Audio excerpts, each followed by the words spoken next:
உங்க வீட்ல நீங்க கோல்டு காயின் கோல்டு நகையெல்லாம் வச்சிருக்கீங்க அப்படின்னா மறுபடியும் கவர்மெண்ட் உங்க நகைக்கு டார்கெட் பண்ண ஆரம்பிச்சிருக்காங்க.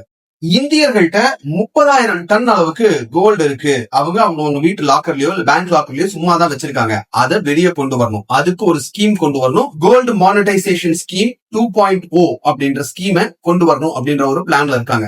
2.0 அப்படின்னா முன்னாடியே அப்படி இந்த ஸ்கீம் கொண்டு வந்திருக்காங்களான்னு கேட்டா எஸ், 2015ல இந்த ஸ்கீமை கொண்டு வந்தாங்க. அது எப்படி ஒர்க் ஆச்சு, அதுக்கும் இதுக்கும் என்ன டிஃபரன்ஸ் தெரிஞ்சுட்டா நாம கொஞ்சம் தப்பிக்க முடியுதா அப்படின்னு பார்க்கலாம். ஃபர்ஸ்ட், இந்த கோல்டு மானிட்டைசேஷன் ஸ்கீம் அப்படின்னா என்ன அப்படின்னா, சிம்பிளா சொல்லணும்னா ஐடியலா வீட்டுல இருக்கக்கூடிய பேங்க் லாக்கர்ல இருக்கக்கூடிய கோல்ட்ஸ் எல்லாத்தையும் கொண்டு வந்து அதுக்கு ஒரு ஏர்னிங் பொட்டன்ஷியல கொடுக்கறது. உதாரணத்துக்கு நம்ம கிட்ட பணம் இருக்கு, அதை நம்ம எஃப்டில போட்டோம் அப்படின்னா அதுக்கு நமக்கு இன்ட்ரெஸ்ட் கிடைக்கும் இல்லையா?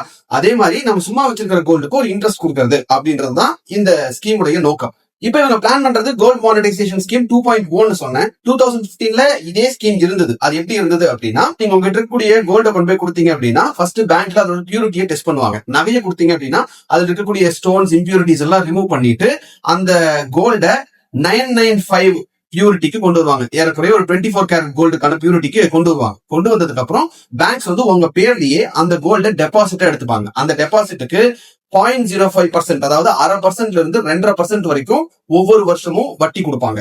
மெச்சூரிட்டி ஆகும்போது நீங்க ஒண்ணு அந்த கோல்டாவே வாங்கிக்கலாம், இல்ல அப்படின்னா அதுக்கான பணத்தை நீங்க வாங்கிக்கலாம். 30,000 டன் தங்கம் இந்தியர்கள் இருக்குன்னு சொன்னேன் இல்லையா? அதுல 39 டன் தங்கம் மட்டும்தான் இந்த கோல்ட் மானிட்டைசேஷன் ஸ்கீம்ல ஆக்சுவலா உள்ள வந்தது. சோ ப்ராப்ளம் கோல்டா அப்படின்னு கேட்டா கோல்டு கிடையாது.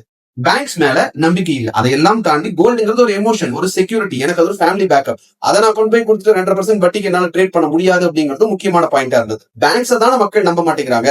அவங்க நம்பி ஒரு கடையில போய் கோல்டு வாங்குறாங்கல்ல, அப்ப அவங்கள அது நம்புறாங்கல்ல. சோ அவங்களையும் இதுக்குள்ள சேர்த்திட்டோம் அப்படின்னா இவங்க அந்த நகையை கொண்டு போய் ஜுவல்லர்ட்டே கொடுத்துட்டோம்.